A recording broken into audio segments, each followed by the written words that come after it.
Films in Focus with David Sterritt is underwritten by The Movie House, your destination for first-run Hollywood and independent movies, and a digital portal to the Met Opera, National Theatre Live, and special events worldwide in Millerton, New York, and on the web, themoviehouse.net.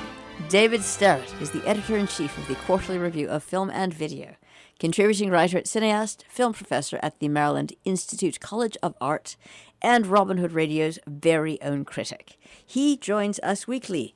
The films are Jojo Rabbit, Frankie, and Motherless Brooklyn. My request is, couldn't you have found a film with another name in the title? Jill, I went to every movie theater in town like a beggar, one door to the next. A mendicant. Looking for another movie. Another movie that we could we have three movies with names in the title, but no, there wasn't one. So I had to go with something else. But maybe next time we can come up with all movies with animals in the title, like, for example, Jojo Rabbit, which is maybe a good movie to start with today. Jojo Rabbit that's an unusual title, and it's a very unusual title for a movie which turns out to be about Adolf Hitler. And yes, this is a comedy about Adolf Hitler. It is not a sort of a sunny-faced comedy about Adolf Hitler. It is obviously a dark comedy in various ways, but it is by no means, well, it is making light of Hitler, but making light of Hitler in the way that making light of something is a good way of combating it. It's a movie that tries to combat the kind of evil represented by a tyrant and a fascist and a killer like Hitler by making it ridiculous. That's very much what Jojo Rabbit does. And by the way, it's a movie which I think that the director of the movie has recognized as a movie that's becoming more and more kind of pertinent as we have fascism resurging in various places around the world even now. Anyway, Jojo Rabbit was directed by and written by, although it's based on a novel by somebody else, by Taika Waititi, who is the very, very interesting New Zealand filmmaker he's a multi-talented person. He is a writer, a director, a producer, an actor. He stars in Jojo Rabbit. He plays Hitler. Very, very talented person. He's probably best known for the excellent mockumentary called What We Do in the Shadows, which is a movie about vampires, another dark comedy. That's been spun off into, I think, a couple of TV series by now. Anyway, Taika Waititi has written and directed Jojo Rabbit, and he plays Hitler. And the reason the movie has that title is that the other main character is a 10-year-old boy who is known as Jojo. His name is Johannes. So he is Jojo, and he is a little boy in the Hitler era. He is a member of the Hitler Youth, and he fantasizes about Hitler. Hitler is his hero, and he imagines Hitler visiting him in his bedroom and giving him practice and giving the Heil Hitler salute and all this sort of thing. So that is who is our main character, is this little boy named Jojo, who is a very eager member of the Hitler Youth. But things get complicated very, very quickly because it turns out that his mother, Rosie, who is played by Scarlett Johansson, is hiding a Jewish woman in her house.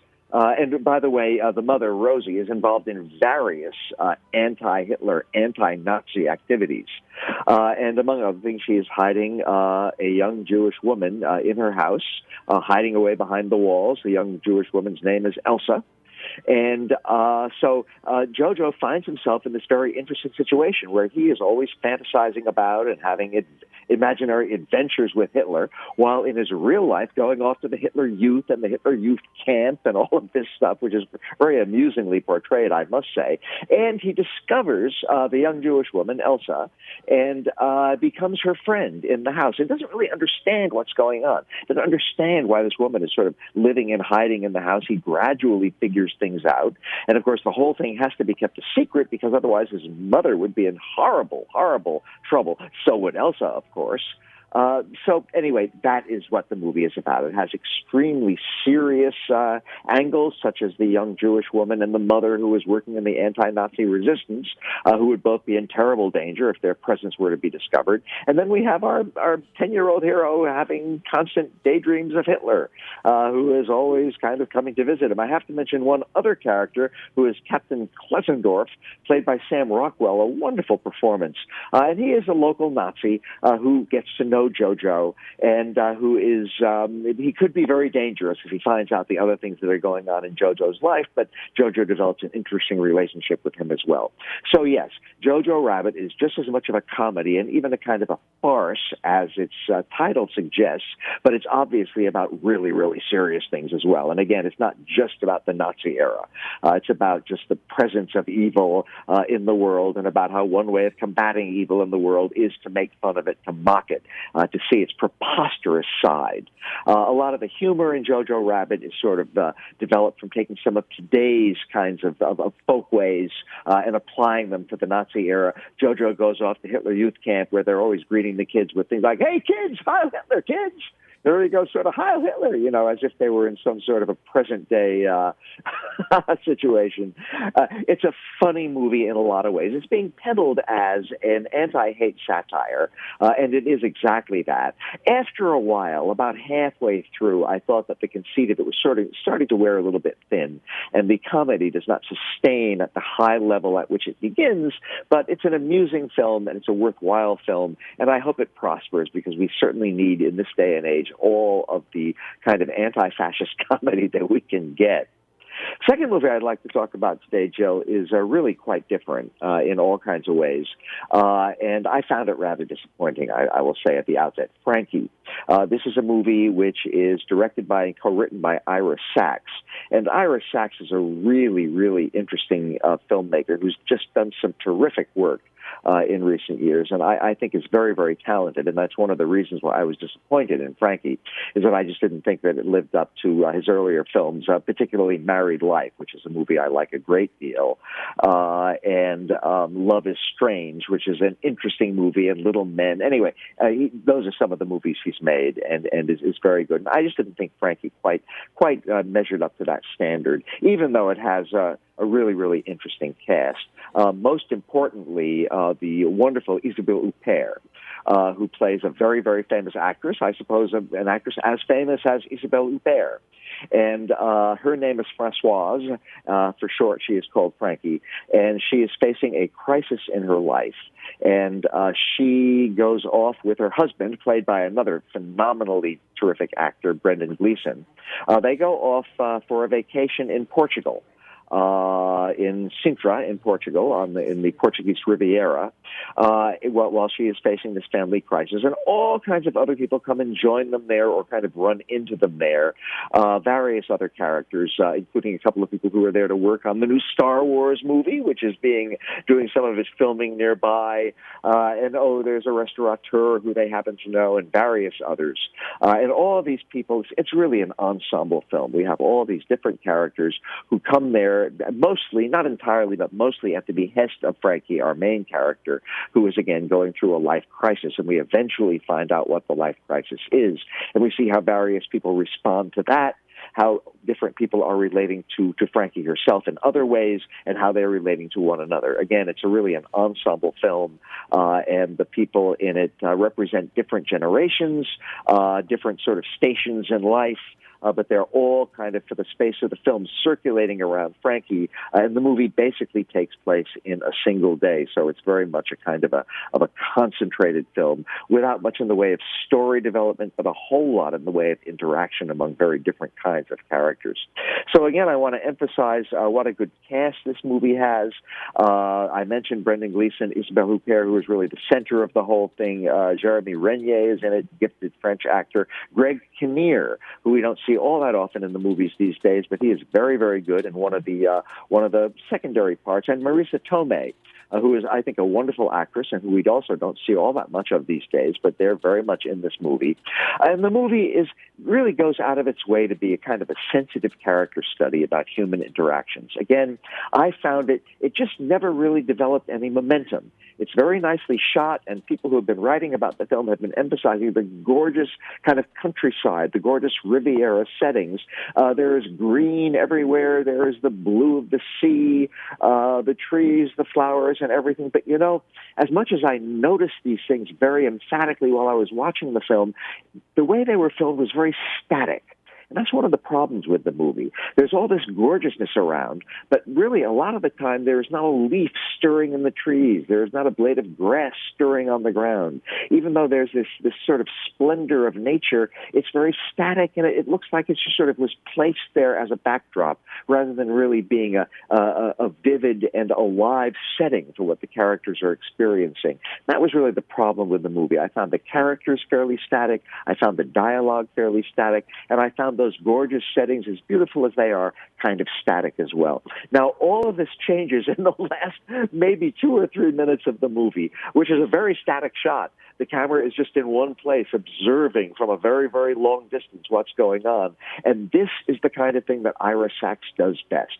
It's a gorgeous shot. It is loaded with atmosphere. The music is exactly right for it.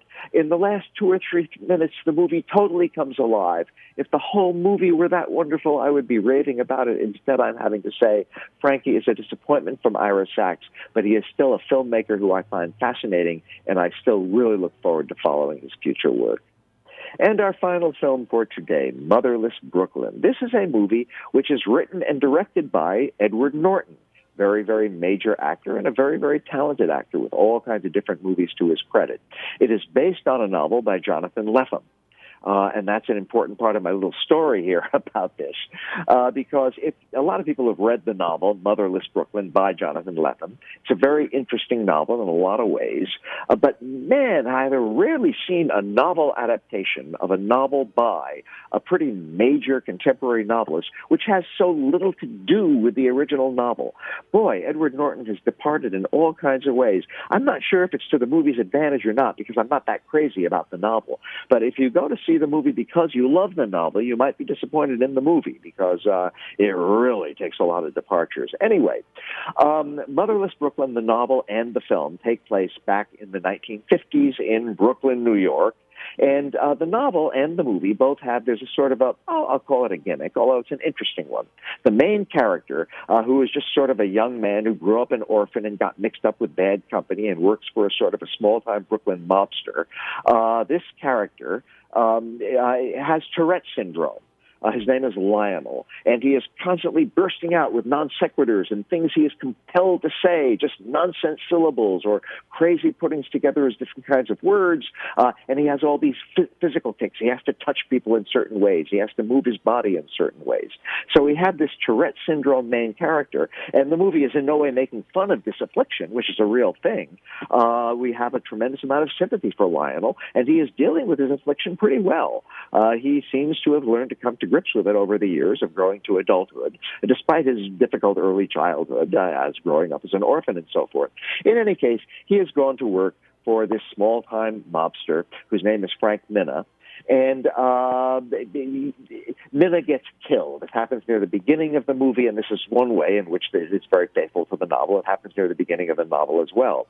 And now what our main character, Lionel, really wants to do is to find out who killed Lionel and somehow get revenge for this. And he is joined in this in various ways by the other boys, or I should say young men, who have worked for Lionel over the years, and along the way trying to solve this crime and figure out what happened and get revenge.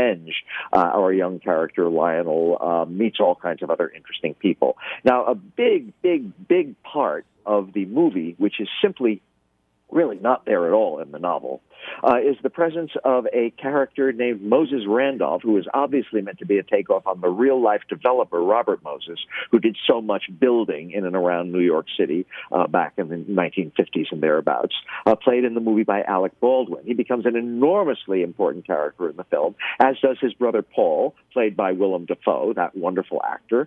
Again, no particular counterpart to this in the novel.